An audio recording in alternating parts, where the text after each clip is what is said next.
sawah besar Indonesia ini harus dijaga. Kalau anak-anak bangsa ini berantem atas dasar suku, atas dasar agama, atas dasar status sosial, karena partainya, karena organisasinya, hancur kita, ya hancur negaranya. Ingat, kita berada dalam satu perahu. Kalau orang dalam satu perahu, jangan berantem di dalam perahu. Berantem keluar perahu dulu, nyemplung lautan, insya Allah dimakan ikan hiu.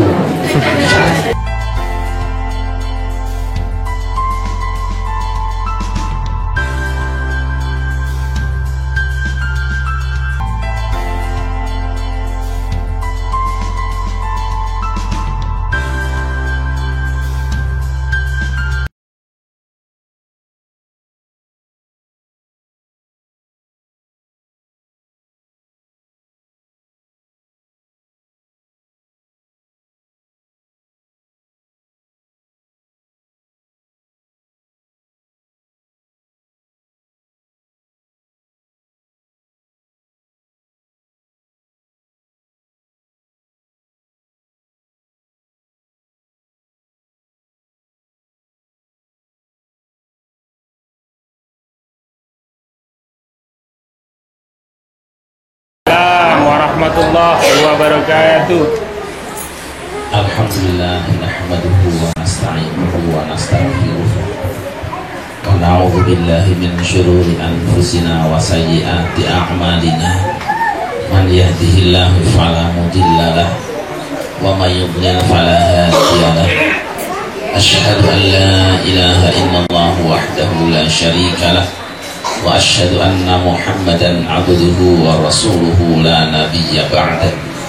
Allahumma salli wa sallim ala sayyidina wa maulana Muhammadin wa ala alihi wa ashabihi wa man tabi'ahu da. Amma ba'du, fa ya ibadallah, ittaqullaha haqqa tuqatih wa la tamutunna illa wa antum muslimun.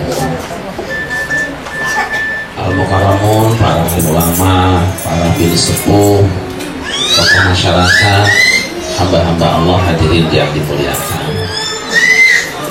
Untuk pertama kali, alhamdulillah, saya bisa bersilaturahim di perbatasan Papua Nugini ya. Mudah-mudahan pertemuan kita dicatat sebagai ibadah di hadapan Allah Subhanahu wa Ta'ala. Dan saya juga berharap moga-moga bukan sekali ini saja saya kesini, tapi lain waktu ada kesempatan, ada yang nyuruh, saya bisa datang lagi. Ini tergantung Ustaz Syukri dan teman-teman lah. Insya Allah jangan ragu-ragu kalau ngundang atau nyuruh saya, karena saya tidak seperti dai-dai yang lain punya manajer, punya manajemen. Sampai sekarang saya belum mau dikasih manajer. Saya tidak mau ada manajemennya. Sudahlah, badan saya ini sudah diwakafkan kemana saja, kapan saja, kalau bisa tanpa harus pakai perantara, telepon langsung ke saya bisa.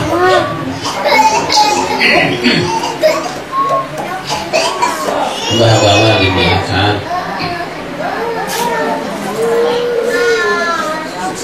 Allah menurunkan air hujan dari langit yang sama, di bumi yang sama, tapi kawasan berbeda, hasilnya beda.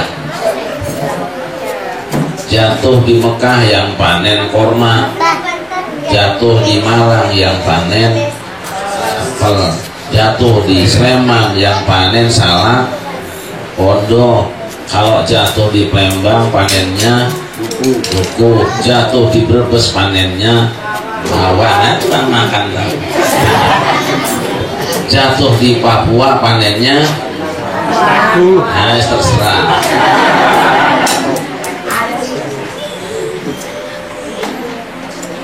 Itu sengaja Allah bikin begitu. Jangan pernah ada orang berpikir bawang lebih baik daripada pinang. Jangan ada yang bilang durian lebih baik daripada duku. Jangan ada yang bilang salak pondok lebih baik daripada matoa ya. Kita harus mengatakan Karena kemahabesaran Allah, rebus bawangnya panen. Karena kemurahan Allah, Papua sagunya rame. Karena kemurahan Allah, dukuh Palembang ada di mana-mana. Semua itu untuk menunjukkan pada kita bahwa dunia ini adalah tempatnya keragaman. Yang satu melengkapi yang lain. Nah, kalau nyayurnya cabai saja tidak ada bawangnya juga kurang enak. Nyayurnya bumbunya garam semuanya juga nggak enak. Yang penting apa? Yang penting orang itu jangan salah fungsi, jangan tukar tugas. Kalau mau pedes ya pakai cabai, air kopi ya pakai gula, kan gitu. Jangan kopi pakai garam. Allah bagi di tubuh kita ini adalah miniatur bumi, ada alat untuk mendeteksi warna, ada atau tidak benda pakai mata, mencium aroma pakai hidung, dengar suara dangdut pakai musik, nendang bola pakai, coba nendang bola pakai tangan, handsball. Ayo kita pada fungsinya masing-masing. Jangan kita mau lihat coba warnanya, air ini putih apa enggak? Ini enggak kelihatan. Coba kopinya manis enggak? Matanya buta gitu. Maksud saya begini. Allah turunkan agama dari yang sama, Tuhan yang sama. Tapi jatuhnya di negeri yang berbeda ya nggak akan sama.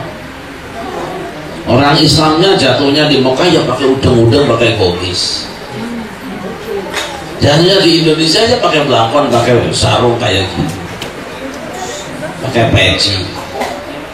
Kalau jatuhnya di Barat ya biar aja pakai blue jean, memang produknya blue jean. Jangan aruh-aruh. Dan karakter agama itu berbeda setiap daerah. Kalau di Saudi Arabia ada orang meninggal dunia itu baca Quran satu orang, yang lain dengerin. Karena cara kehidupan mereka selama ini memang masing-masing. Saya mencari saudara di Babul Umrah Syubaika di Makkah. Itu dibuka jendela atas. Dia nanya, mau nyari siapa? Nyari anu, nggak ada, jebret dong. Masuk gitu. Itu bukan angkuh, tapi memang karakternya. Ya, kalau di Indonesia enggak. Assalamualaikum, salam. Monggo mas, masuk mas. Mau nyari siapa? Ya kan? Nanya begitu, bukan nyari siapa. Bapakmu gak ada jebret tuh. Waduh. Nah, itu kandang macan. Tapi tradisi sana beda. Kalau ada orang meninggal dunia yang baca Quran satu orang, yang lain dengerin. Tapi di Indonesia tidak. Ada orang meninggal dunia baca Quran semua, nggak ada yang dengerin. Lu kenapa? Udah biasa di Indonesia mas serba berjamaah, zikir berjamaah, baca Quran berjamaah, makan berjamaah, lah wong korupsi saja. Lu kok kayak gitu? Kita jawab, itulah Indonesia lah. Iya.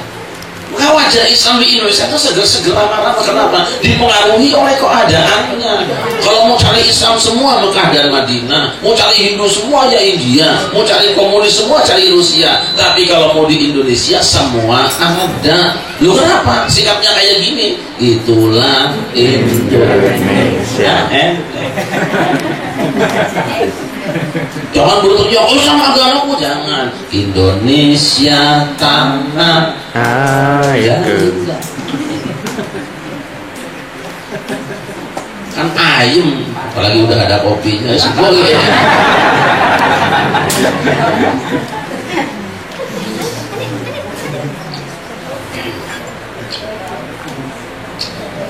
Teman-teman sekalian, saya lagi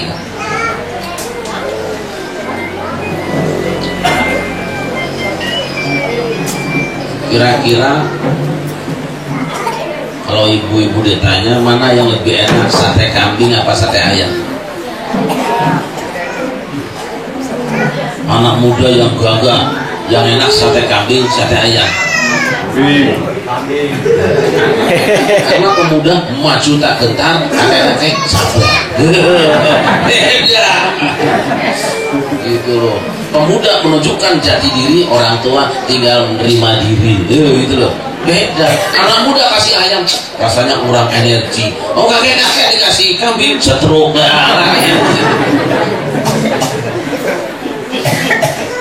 Kita buat satu pertanyaan di satu rumah, orang tua yang adil akan nanya, manakah yang lebih baik, sate kambing, sate ayam? Ayo jawab. Gak usah dijawab, jawaban itu cukup masing-masing. Kalau menurut saya kambing loh. Kenapa alasanmu? Karena sate kambing bikin semangat saya. Bener. Kalau kamu sate ayam, kenapa? Gurih dan gak ada darah tingginya, gak ada untuk naikkan darah tingginya. Bener. Semua tukang sate kambing laku, tukang sate ayam juga laku. Itulah. Jangan ngomong Islam paling baik. Mas, itu saudaramu tuh sebangsa, harus jaga perasaannya. Orang Islamnya benar ya Yesus. Yesus juga benar, orang Islam juga ngaku. Tapi saudaramu itu Nabinya Muhammad. Aku sama-sama mencari Allah, mencari Tuhan. Apa yang kita lakukan? Orang beragama harus punya buah. Buahnya apa? Amal saleh. Jangan nyembah Tuhan tapi gak pernah berkarya untuk sesama manusia. Itu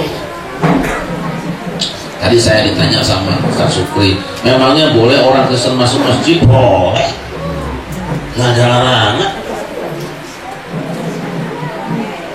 Kata Imam Syafi'i, boleh orang kafir agama apapun masuk masjid. Yang tidak boleh cuma Masjidil Haram dan Masjid Nabawi, karena ayatnya jelas, innamal musyrikuna najasun fala yaqrabul Masjidil Haram ba'da 'amihim hadza. Orang-orang musyrik itu najis, tidak boleh masuk Masjidil Haram setelah tahun ini. Jadi kalau selain Masjidil Haram boleh, di Indonesia boleh. Ketika dulu ada Obama, siapa mau masuk ke Masjid Istiqlal? Haram. Orang ngaji, orang ngaji, orang ngocok. Tuh, udah ngaji nggak ngaji ngacak kelakuannya, nggak ngacak belemotan bedaknya. Para ulama mayoritas mengatakan bahwa masuknya siapapun, agama apapun di luar Masjidil Haram itu boleh, sebab ayatnya fala yaqrabul Masjidil Haram. Siang Masjidil Haram boleh. Nah, tapi Imam Malik lain. Kata Imam Malik, semua masjid selain Masjidil Haram pun tidak boleh. Kenapa? Karena innamal musyrikuna najasun. Semua masjid harus bersih dari najis dan kotoran. Oleh karena itu, yang najis tidak boleh masuk ke dalam masjid manapun juga. Tapi ini pendapat yang terkecil. Mayoritas ulama mengatakan boleh masuk masjid selain Masjidil. Masuk Istiqlal boleh, kalau itu bukan Masjidil Haram. Masuk Masjid Al-Aqsa boleh, tiap hari juga. Ini bukan Masjidil Haram, ini Masjidil Aqsa, tapi langsung kecil. Tidak apa-apa. Ayam, mau satu ayam. Agama itu mengajarkan kedamaian, bukan mengajarkan keramaian. Gitu.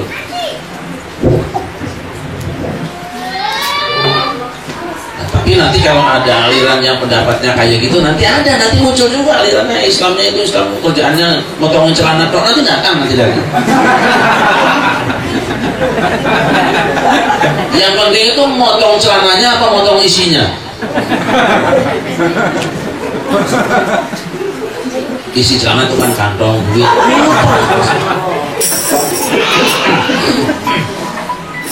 Ayam, jangan ekstrim.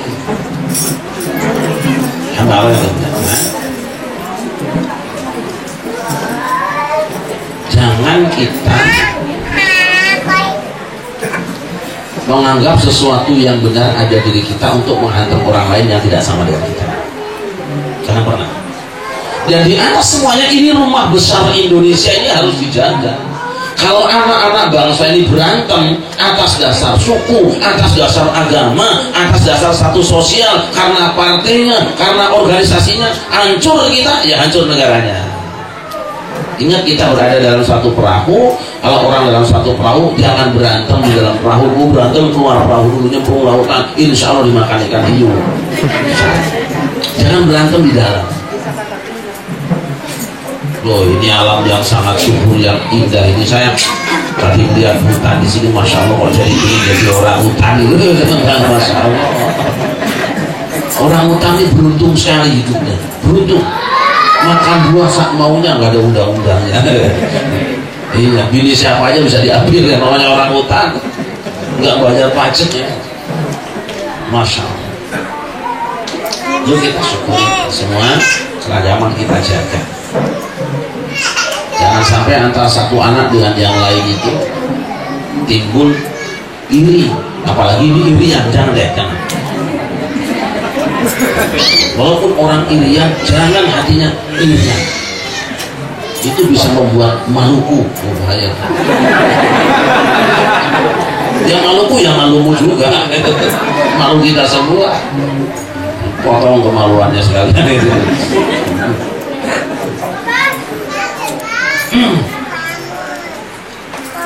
Hamba Allah ini ada satu ayat yang sangat sederhana. Kullu nafsin dha'iqatul maut wa innama tuwaffawna ujurakum yawmal qiyamah faman zuhziha 'anil nari wa udkhilal jannata faqad faz wa mal hayatud dunya illa mata'ul ghurur. Kullu nafsin dha'iqatul maut, setiap diri yang bernyawa akan merasakan kematian. Allah tidak mengatakan kullu nafsin tamutu, setiap orang akan mati. Dah, Allah mengatakan setiap orang akan merasakan mati. Berarti mati ada rasanya. Antara orang hidup dengan mayat tuh tengah-tengahnya ada rasa, Mas. Ada rasa. Apa itu dha'iqah? Rasa itu kalau tangan ketempel api terasa panas, itu dha'iqah. Kalau mata kena asap terasa pedih, itu namanya dha'iqah. Kalau lidah kena cabai terasa pedes, itu namanya dha'iqah. Jadi orang mati itu dari hidupnya sampai jadi mayat, tengahnya ada yang disebut dengan dha'iqatul maut. Rasane pas dicabut nyawa. Ini ibu-ibu ada nggak yang tidak akan mati? Kalau lihat potongannya malah udah gak lama lagi. Lihat aja duduknya silas lojor. Itu nyawanya udah gak betah gitu. Kalau ngedek itu sejam sekali.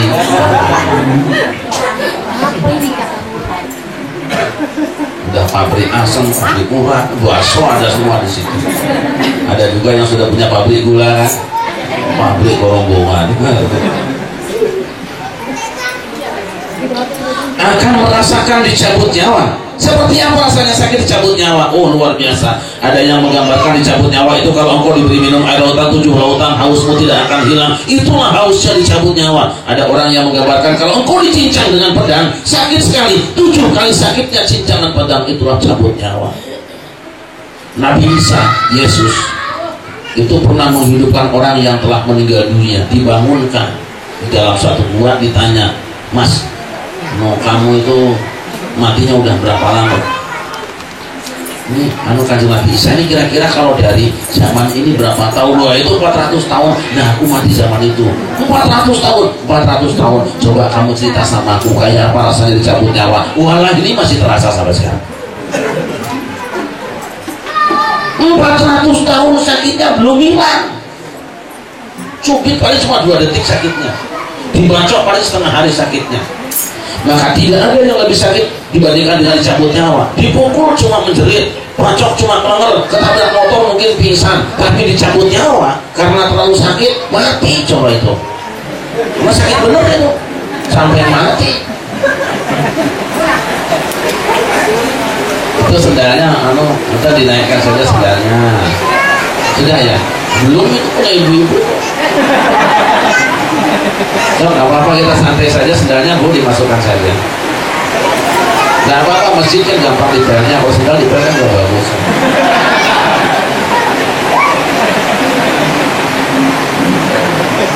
Dicabut nyawa sakitnya luar biasa. Manapun gambaran yang disebutkan hanya untuk menggambarkan betapa sakitnya dicabut nyawa. Tapi sesungguhnya Allah memberikan kesempatan pada hamba-hambanya. Tidak semua yang dicabut nyawa akan merasakan kesakitan. Ada syaratnya. Nabi mengatakan bahwa dicabut nyawa itu ada 2 jenis. Ada dua cara kematian, tergantung amal dan perbuatan. Ada yang bagai rambut dicabut dari tepung, ini mati bagi yang takwa. Namun bagi orang yang durjana, mati kan merupakan derita. Sakitnya bagai sutra dicabut dari duri, ini azab Tuhan yang nyata. Ini hadis Nabi sebetulnya. Kasyaratul khawdu minal ajin. Ada orang yang matinya itu bagaikan rambut dicabut dari tepung, pelonyon. Masya Allah, ini mati bagi yang takwa. Tapi ada yang matinya itu bagaikan sutra dicabut dari duri, sutra nancap di duri, ditarik berobot bersobek-sobek.